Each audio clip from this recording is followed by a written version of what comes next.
Hello दोस्तों, कैसे हैं आप सब। आज मैं आपके लिए एक रोचक कहानी लेकर आई हूँ। इसका नाम है साधु की जिद। एक छोटा सा गांव था।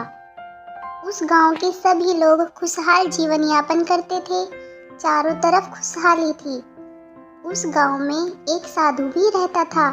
वह भगवान में बहुत मानता था। वह लगातार एक पेड़ के नीचे बैठकर तपस्या करता था। गांव के सभी लोग उसकी बहुत इज्जत करते थे। फिर एक बार गांव में बहुत भीषण बाढ़ आ गई। हर तरफ पानी ही पानी दिखाई दे रहा था। सभी अपनी जान बचाने के लिए इधर उधर दौड़ रहे थे। कई लोग ऊंचे स्थानों की तरफ बढ़ने लगे, कोई पेड़ों पर चढ़ने लगा। बच्चे बूढ़े सभी इधर उधर भागने लगे। इसी बीच लोगों ने देखा कि साधु बाबा पेड़ के नीचे ही बैठे हैं। सभी ने उन्हें सलाह दी कि वो अपनी जगह छोड़ दे और भाग चले। लेकिन साधु महाराज ने कहा कि तुम लोग अपनी जान बचाओ, मुझे तो मेरे भगवान बचाएंगे।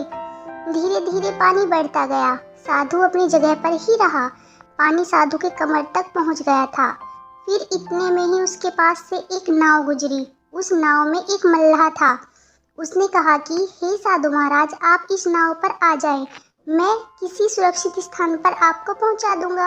लेकिन साधु अपनी जिद पर ही अड़ा रहा। साधु ने फिर वही उत्तर दिया कि मुझे मेरे भगवान बचाएंगे, मुझे तुम्हारी आवश्यकता की जरूरत नहीं है। नाव वाला भी वहां से चला गया। कुछ देर बाद बाढ़ और भी ज्यादा तेज हो गई। साधु को लगा कि उसे पेड़ पर चढ़ना होगा। साधु ने सोचा कि उसे वहां बैठकर ईश्वर को याद करना होगा। इतने में ही उसे गड़गड़ाहट की आवाज सुनाई दी। उसने देखा कि एक हेलीकॉप्टर उसकी मदद के लिए आया है। उस हेलीकॉप्टर में से बचाव दल ने एक रस्सी लटकाई और साधु को उसे पकड़ने का आग्रह किया। फिर साधु ने कहा कि मुझे तो भगवान बचाएगा, मैं इसे नहीं पकड़ूंगा। बचाव दल भी यह सुनकर चला गया। कुछ ही देर में बाढ़ की धारा और भी तेज हो गई। साधु उसमें बह गया और उसकी मृत्यु हो गई। जब मृत्यु के बाद साधु महाराज स्वर्ग पहुंचे तो उन्होंने भगवान से पूछा कि मैंने तुम्हारी आराधना इतने मन से की और इतनी तपस्या की, लेकिन फिर भी मैं डूब कर मरा। तुम मुझे बचाने नहीं आए, आपने ऐसा क्यों किया। भगवान ने साधु महाराज से कहा कि मैं 3 बार तुम्हारी मदद करने आया, एक बार ग्रामीण के रूप में, एक बार नाव वाले के रूप में और तीसरी बार बचाव दल के रूप में, लेकिन तुम मुझे पहचान नहीं पाए। ये सब बातें सुनकर साधु ने अपना सर पकड़ लिया।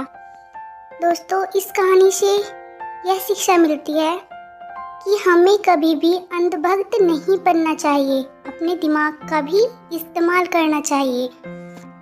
आपको ये कहानी कैसी लगी कमेंट करके ज़रूर बताना। और अगर हमारे चैनल पर नए आए हैं तो चैनल को लाइक और सब्सक्राइब ज़रूर करना।